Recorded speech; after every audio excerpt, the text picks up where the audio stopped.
Let's discuss a very efficient molecular biology technique, that is the polymerase chain reaction, which was being invented by Carey Mullis, for which he was awarded the Nobel Prize in 1993. And this PCR technique is used in the molecular biology to make many copies of a small section of DNA or gene. And this makes it possible to generate millions of copies of a particular section of DNA from a very small original amount. Suppose this is a small no, section of DNA, or it can be a gene.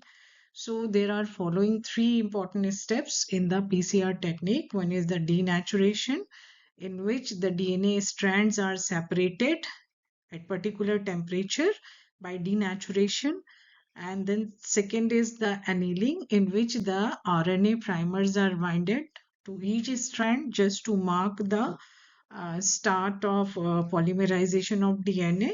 And third is the extension, in which the new strand is synthesized in both the with both the old strand as per the complementarity. So here we'll see what are the important ingredients required for the PCR reaction. So we want the DNA template to be copied. Then we want a primer. Primer is actually a small stretch of DNA that is 20 to 30 bases in length that binds either to either side of the DNA section of intersect, and which marks the point of PCR start.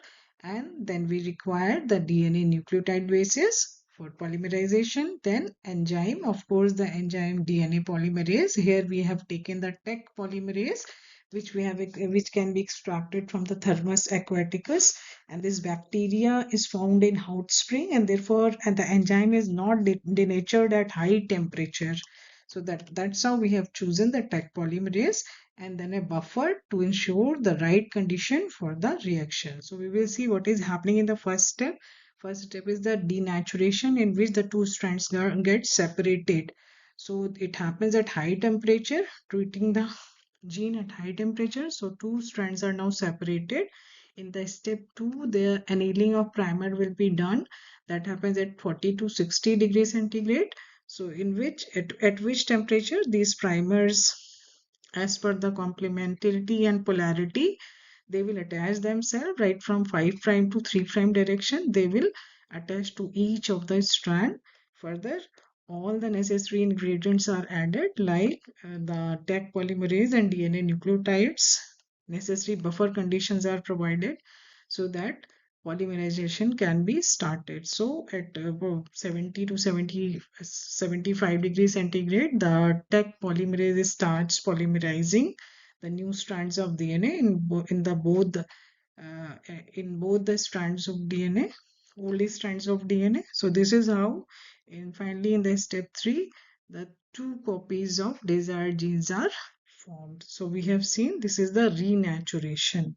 So we have denatured from the one copy of desired gene, we have generated the two copies of the gene. And these cycles, if repeated many a times, so you can get, you know, millions and billions of copy.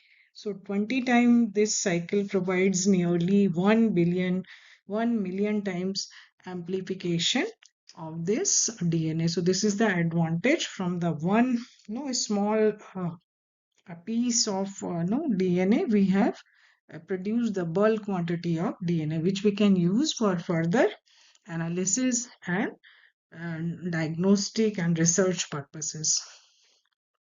So what is the clinical application of PCR? PCR has many uses in the diagnosis of bacterial and viral diseases.